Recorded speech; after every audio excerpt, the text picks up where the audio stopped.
How much of a superhero do you feel this morning? Probably not a lot. It's a January morning here in the UK, and we're slowly getting back to work or school, or all sorts of controversies around whether schools should be going back or not. However, I watched a few of these incredible superhero stories over the Christmas period. Think of Spider-Man and his homecoming and his launch from obscurity as a teenager into a life that is totally different, climbing up walls and doing all sorts of incredible feats to save the world. Or what about the guy they called the Mole, who's a Danish retired chef and slowly infiltrated North Korea and its arms deals and secret projects, and filmed it all, which was incredible, quite a revelation to his wife when he suddenly told her at the end of this saga.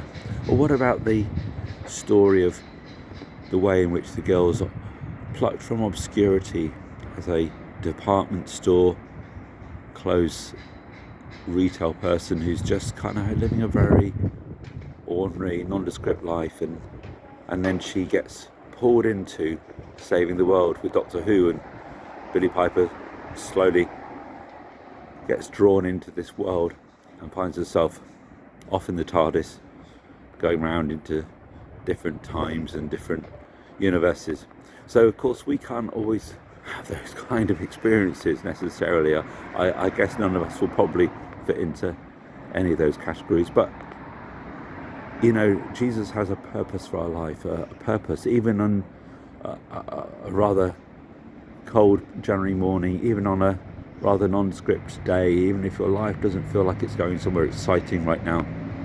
My prayer today is that God will take us from the ordinary to the extraordinary, that we'll be transformed into his likeness, that Jesus would do an incredible work in us. You know, if anyone is in Christ, he's a new creation, it says in 2 Corinthians 5:17.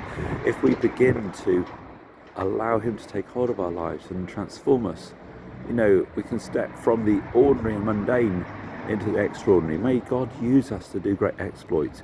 I was looking at the book of Judges in the Old Testament in the Bible. It's full of very ordinary people. Some of them incredibly flawed, I have to say, but nevertheless, God takes hold of them and uses them to save the nation.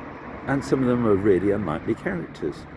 And how much more if we allow ourselves to let Jesus come in and take hold of our lives, how much more can he do something with us?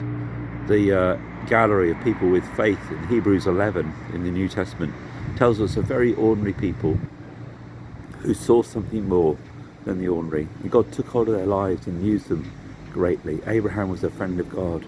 Moses saw the face of God, and so many more.